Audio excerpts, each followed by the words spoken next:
Mental health ng kabataan sa Dagupan City patuloy na tinututukan. Para sa detalye kasama natin Idol Denise Brillante.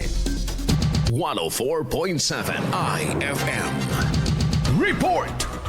Sa gitna ng usapin hinggil sa mental health sa kabataan, nagsagawang Local Health Support Division na Family Health Cluster ng isang symposium na dinaluhan ng mga opisyal at youth representatives sa Dagupan City. Tinalakay sa aktibidad ang mga isyong madalas kinakaharap ng mga kabataan gaya ng stress, emotional regulation at coping mechanisms.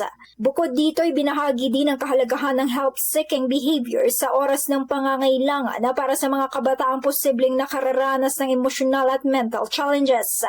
Binanggit din ang napapanahong stigma at maling paniniwala na nagiging hadlang sa pag-unawa sa mental health conditions. Sa ilalim nito, muling pinagtibay ng lokal na pamahalaan ng hakbang upang tugunan ang mga issue sa mental health para sa kapakanan ng kabataan. Kasama mo mula rito sa IFM News, Dagupan, ito si Idol Denise Brillante Tatak. IFM IFM News. IFM News. IFM News.